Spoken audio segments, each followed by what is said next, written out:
விஜய் வந்து கேட்பாரு, டேய் என்னடா யார்கிட்ட வந்து உன் நாடகத்தெல்லாம் இங்கே காமிச்சுன்னு இருக்கிற அஜய், காவேரி உங்ககிட்ட சொல்லிட்டு போனதையும் என்கிட்ட மறைச்ச, ஃபைலு ரொம்ப முக்கியமான மீட்டிங் போயின்னு இருக்கா, அந்த ஃபைலுக்கோசரம் தான் நான் வந்து உன்னை கேட்டு போனேன், அந்த ஃபைல் கொடுத்தையும் நீ மறைச்ச.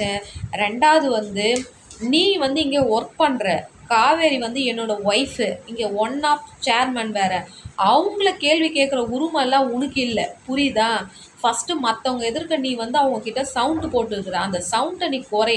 நான் வந்து முக்கியமான மீட்டிங் போயின்னு இருக்கு, அந்த மீட்டிங் முடிச்சுட்டு நான் வந்து உங்கள்கிட்ட பேசுகிறேன்ட்டு அஜய்கிட்ட வந்து நம்ம விஜய் வந்து மாசாக பேசினாருங்க.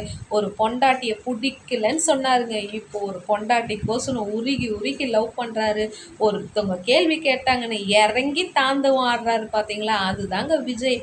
என்ன விஜய் வந்து எல்லாம் ஏமாத்திடலான்னு பார்க்குறாரு. காவேரிக்கு வந்து இந்த மாதிரி ஒரு வீட்டுக்காரர் கிடைக்கணுன்ட்டு தான் அவங்க வீட்டில் எல்லாம் கேட்டாங்க. காவேரினா மாசில், அதுக்கு காவேரி வந்து சொல்லும், என்னத்துக்கு அஜய் உனக்கு இந்த அசிங்கம், ஏன் இந்த கெட்ட பேர் எடுத்துக்கிற, ஏற்கனவே உன் மேலே இங்கே ரிமார்க்காக இருக்குது, இப்போ என்னை வேற சீண்டிட்ட, உங்கள் அண்ணா என்னை சீன்னாலே அவர் கொதிச்சு ஏறுவார்னு உனக்கு தெரியாதா? ஐயோ சிச்சி பாவம்பா சின்ன பையன், போ அழுவுற, கண்ணை தொடச்சிக்கன்னு காவேரி வந்து சொல்லுங்கள். லைக் பண்ணுங்கள், கமெண்ட் பண்ணுங்கள் ஃப்ரெண்ட்ஸ். Thank you all.